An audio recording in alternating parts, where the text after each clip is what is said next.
साथियों, आज के करंट अफेयर के वीडियोज में आप सभी का स्वागत है। तो साथियों, आइए करते हैं स्टार्ट आज के करंट अफेयर को। आज है 20 जून 2022।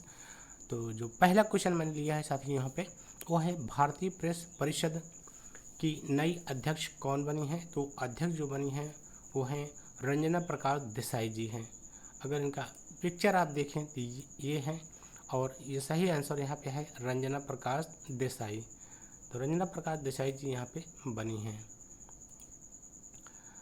अगर सही विकल्प पूछे तो यहाँ पे सी हो जाएगा। तो इस तरीके से इस क्वेश्चन का जवाब है रंजना प्रकाश देसाई। आइए इस क्वेश्चन के जो इम्पोर्टेंट पॉइंट्स हैं उनको देख लेते हैं साथियों। रंजना प्रकाश देसाई भारतीय प्रेस परिषद PCI की नई अध्यक्ष बनी हैं और ये चंद्रमौली कुमार प्रसाद का स्थान लेंगे। अगर पूछे किसका स्थान, तो चंद्रमौली कुमार प्रसाद का स्थान लेंगे। PCI का अगर फुल फॉर्म पूछे साथियों तो प्रेस काउंसिल ऑफ इंडिया। यदि हिंदी में बात करें तो भारतीय प्रेस परिषद। इसकी स्थापना कब हुई थी, तो 4 जुलाई 1966 को हुई थी और मुख्यालय है नई दिल्ली में। ये किसकी बात हो रही है, PCI की बात हो रही है। तो पिछले टॉप चर्चित महिलाओं की नियुक्तियाँ जो हुई हैं, आइए उनके बारे में देख लेते हैं। यहाँ महिला का जिक्र हुआ है। तो जो टॉप 5 से चर्चित महिलाएं हैं उनका लिस्ट निम्न है। नंबर 1, अंतर्राष्ट्रीय ओलंपिक समिति एथलीट आयोग की नई अध्यक्ष एम्मा टेरोहो बनी हैं। भारत की नई लेखा महानियंत्रक अर्थात CGA कौन बनी है, तो सोनाली सिंह जी बनी हैं। और जवाहरलाल नेहरू विश्वविद्यालय JNU की पहली महिला कुलपति कौन बनी है, तो शांति श्री धुल्लीपुड़ी जी बनी हैं। इस तरीके से कोई है। और अगला पॉइंट है, कर्नाटक की नई मुख्य सचिव कौन बनी है, तो वंदिता शर्मा जी बनी हैं। उत्तर कोरिया की पहली महिला विदेश मंत्री कौन है, तो चो सन हुई हैं। क्वेश्चन नंबर 2 की बात करें साथियों, यहाँ पर ये क्वेश्चन नंबर 2 है आपके सामने। भारतीय सेना और DRDO ने सतह से सतह पर, कहाँ पर, सतह से सतह पर मार करने वाली बैलिस्टिक मिसाइल पृथ्वी-2 का कहाँ सफल परीक्षण किया है। यह सफल परीक्षण किया है साथियों चांदीपुर में, जो कि उड़ीसा में है। अगर विकल्प की बात करें साथियों तो यहाँ पर विकल्प आपका B सही है। आइए इसके कुछ इम्पॉर्टेंट पॉइंट्स हैं उनको देख लेते हैं। तो इम्पॉर्टेंट पॉइंट हैं साथियों यहाँ, भारतीय सेना और DRDO ने सतह से सतह पर मार करने वाली बैलिस्टिक मिसाइल पृथ्वी-2 का ओडिशा के चांदीपुर से सफल परीक्षण किया है।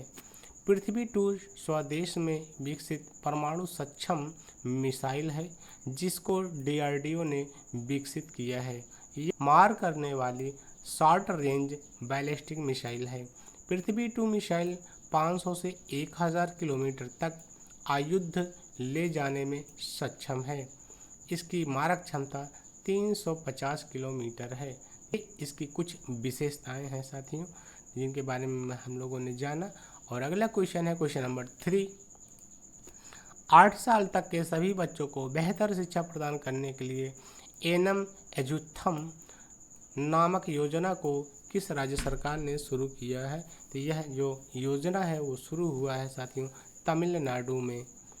यहाँ पर अगर विकल्प की बात करें तो विकल्प A आपका सही होगा।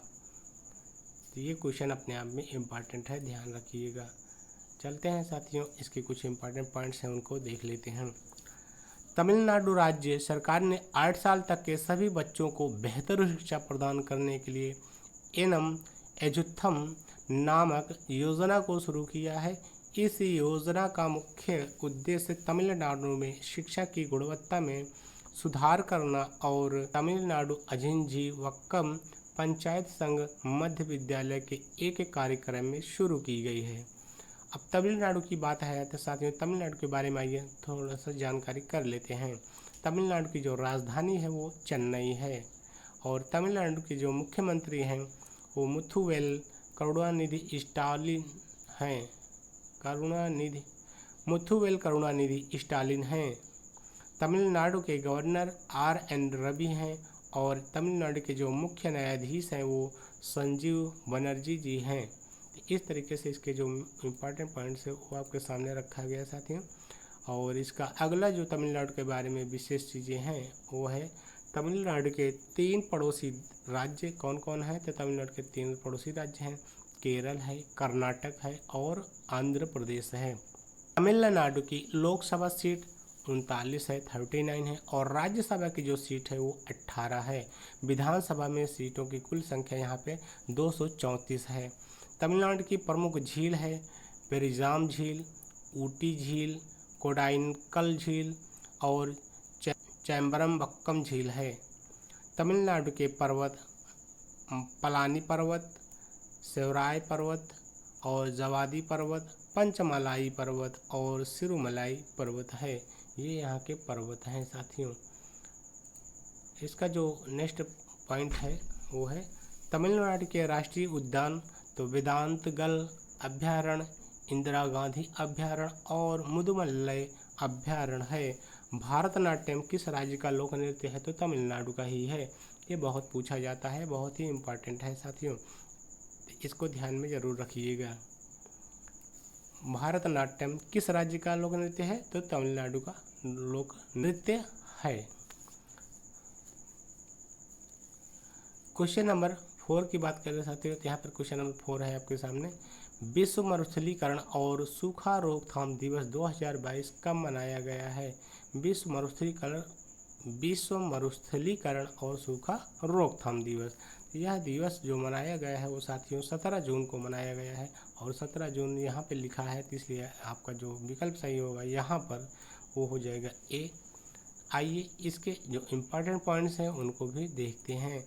तो इसका जो इम्पोर्टेंट पॉइंट है वो है साथियों आपके सामने, हर साल 17 जून को विश्व मरुस्थलीकरण और सूखा रोकथाम दिवस मनाया जाता है। 17 जून को यह दिवस मरुस्थलीकरण और सूखे की उपस्थिति के बारे में जागरूकता बढ़ाने और मरुस्थलीकरण को रोकने तथा सूखे से उबरने के तरीकों पर प्रकाश डालने के लिए मनाया जाता है।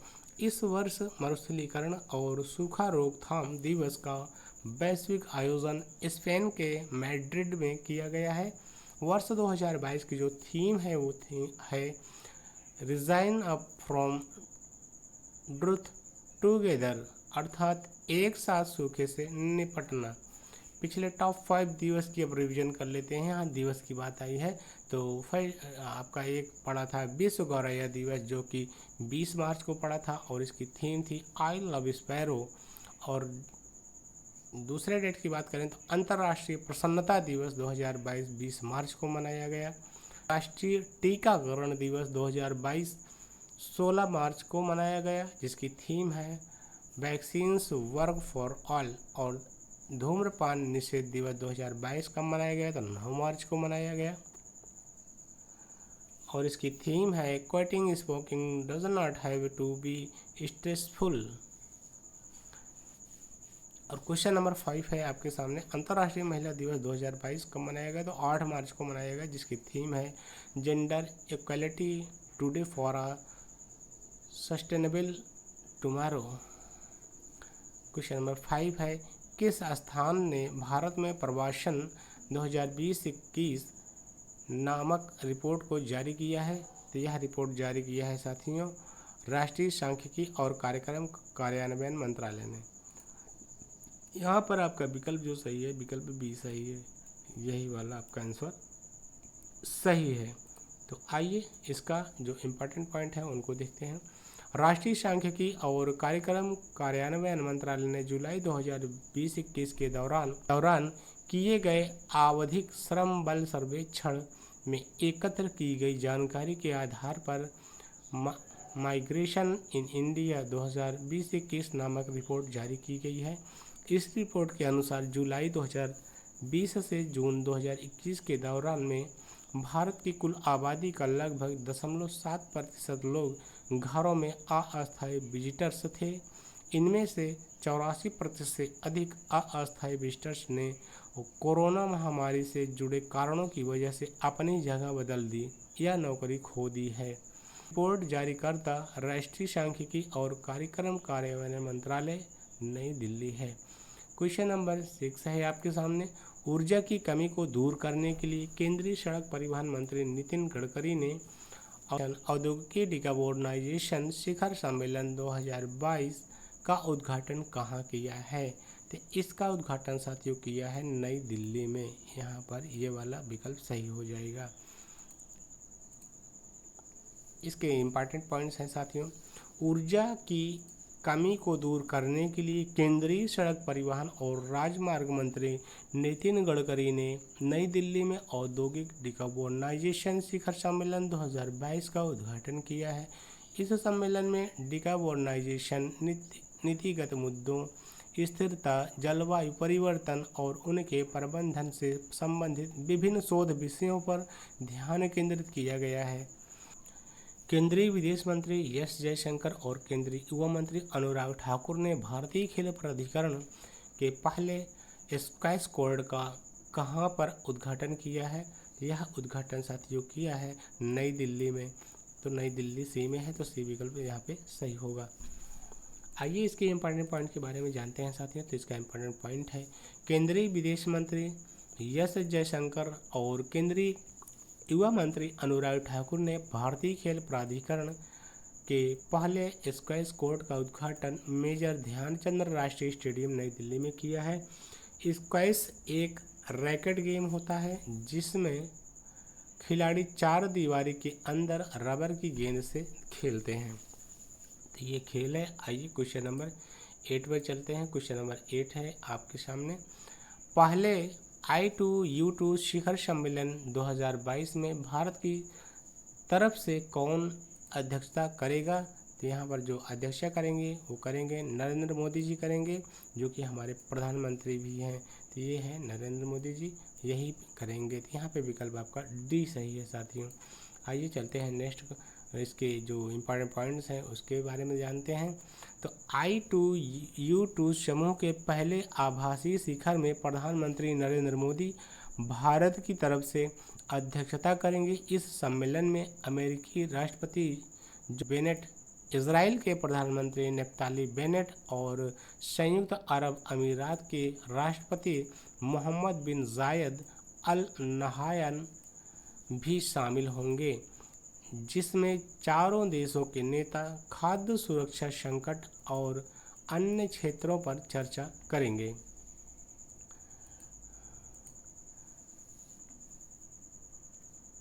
यहाँ पर साथियों I2U2 की अगर फुल फॉर्म की बात करें तो इसका फुल फॉर्म होगा India, Israel, US।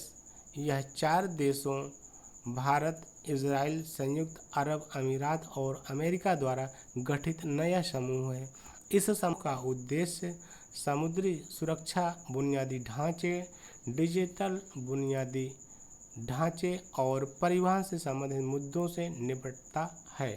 Football tournament FIFA under 17 महिला विश्व कप 2022 की मेज़बानी कौन सा देश करेगा?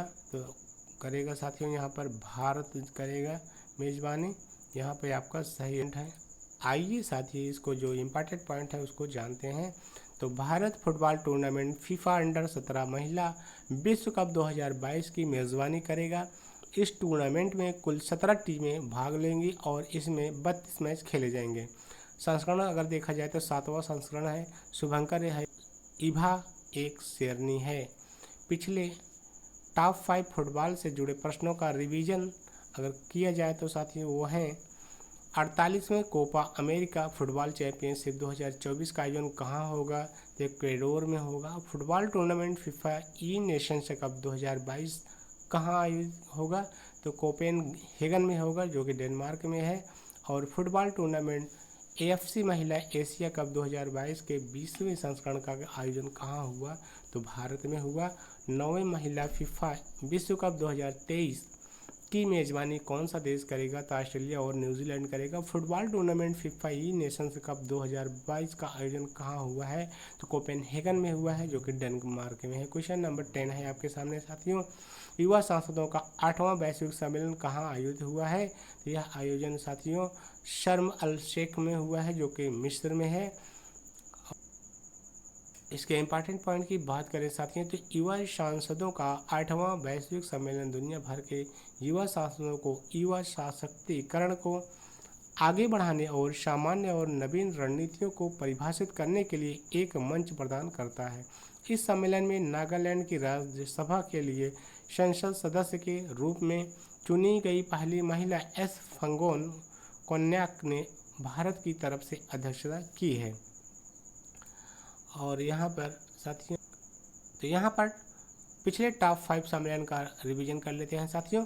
भारत और यूरोपीय संघ के बीच पहला सुरक्षा परामर्श शिखर सम्मेलन 2022 कहाँ आयोजित हुआ है तो ब्रुसेल्स में हुआ है, जो कि बेल्जियम में है। विश्व व्यापार संगठन WTO के 12वें मंत्री स्तरीय सम्मेलन 2022 का आयोजन कहाँ हुआ है तो जेनेवा स्विट्जरलैंड में है, जेनेवा में हुआ है।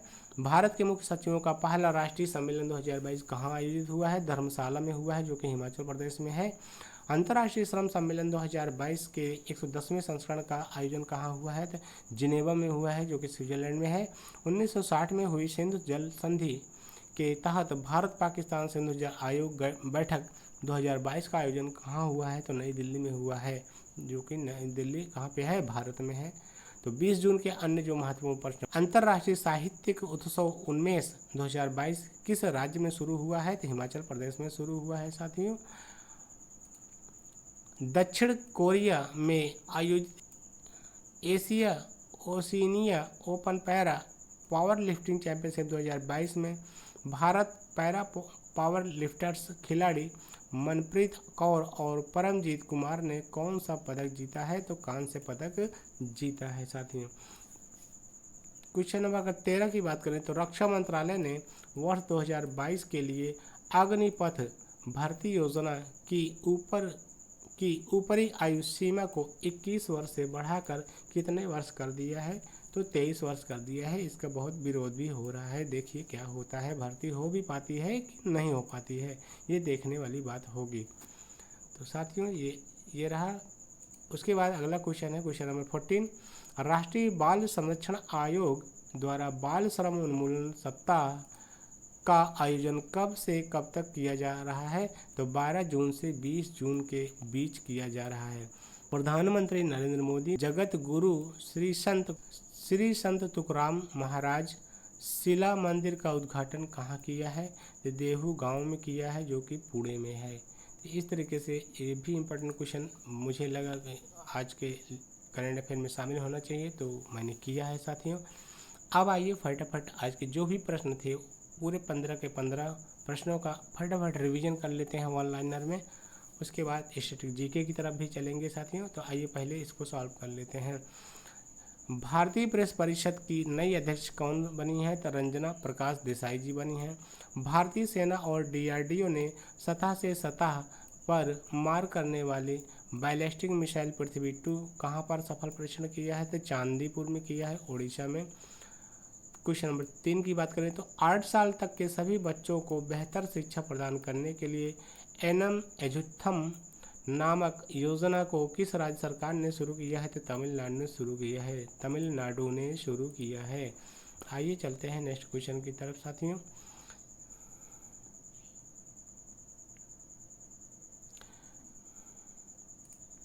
विश्व मरुस्थलीकरण और सूखा रोकथाम दिवस 2022 कब मनाया गया तो 17 जून को मनाया गया।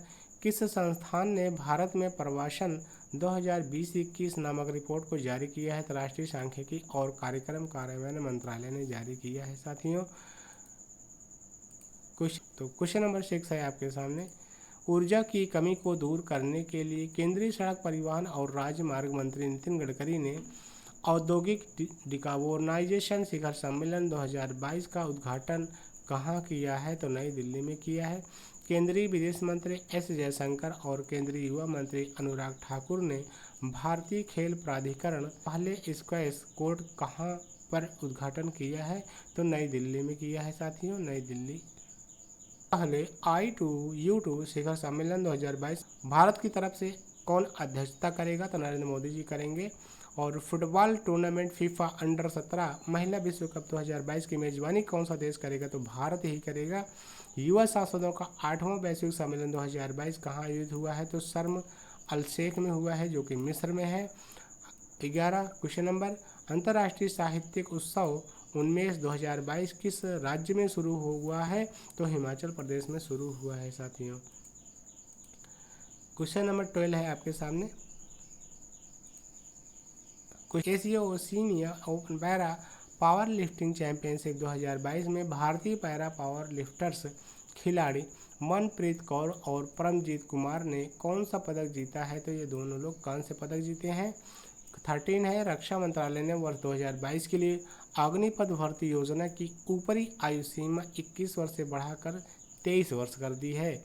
14 की बात करें तो राष्ट्रीय बाल संरक्षण आयोग द्वारा बाल श्रम उन्मूलन सप्ताह का आयोजन कब से कब तक किया जा रहा है? तो 12 जून से 20 जून के बीच किया जा रहा है। क्वेश्चन नंबर 15, प्रधानमंत्री नरेंद्र मोदी ने जगत गुरु श्री संत तुकाराम महाराज शिला मंदिर का उद्घाटन कहाँ किया है? तो देहू गांव में किया है, जो कि पुणे में है। चलते हैं साथियों नेक्स्ट क्वेश्चन की तरफ, जो कि आज का डेली स्टैटिक जीके है। तो डेली स्टैटिक जीके ये मेरा भी बहुत ही फेवरेट पार्ट है साथियों, और इसकी ज़रूरत सभी बच्चों को होती है, इसीलिए मैं यहाँ पे लाया भी हूँ। तो मेरी कोशिश रहती है कि जो टॉप 10 हों उन क्वेश्चनों को यहाँ सेलेक्ट किया जाए, जो कि हाल ही में आए हुए हों। तो ऐसे ही क्वेश्चन यहाँ पे सेलेक्ट होते हैं, वही आते हैं। तो आइए उनका रिवीजन अब करते हैं। क्वेश्चन, एंजल जलप्रपात कहाँ पर स्थित है? तो वेनेजुएला में है, जो कि दक्षिण अमेरिका में है। सारगासो समुद्र किस महासागर में स्थित है? अटलांटिक महासागर में स्थित है। भारत में आधुनिक शिक्षा का जन्मदाता किसे कहा जाता है? तो चार्ल्स ग्रांट को कहा जाता है। जो आधुनिक शिक्षा है उसका जो जन्मदाता है वो कौन है? चार्ल्स ग्रांट है। अलीगढ़ मुस्लिम विश्वविद्यालय की स्थापना किसने की थी? तो सैयद अहमद खान ने किया था। दुबई में स्थित बुर्ज खलीफा टावर की कुल ऊंचाई कितनी है? तो लगभग जो है 829.8 मीटर, या फिर अगर फिट में बात करें तो 2722 फीट ऊंची है। भारत में दास प्रथा को कब अवैध घोषित किया गया? तो 1843 में अवैध घोषित किया गया था। क्वेश्चन नंबर 7 की बात करें साथियों, तो राडार में किस प्रकार की तरंगे होती हैं? तो विद्युत चुंबकीय तरंगे होती हैं। जो राडार होता है जिससे जो है सिग्नल प्राप्त होते हैं और जहाज़ों के, तो वो उसमें कौन सा जो तरंग यूज होता है, वो कौन सी तरंग यूज होती है? तो विद्युत चुंबकीय तरंग यूज होती है।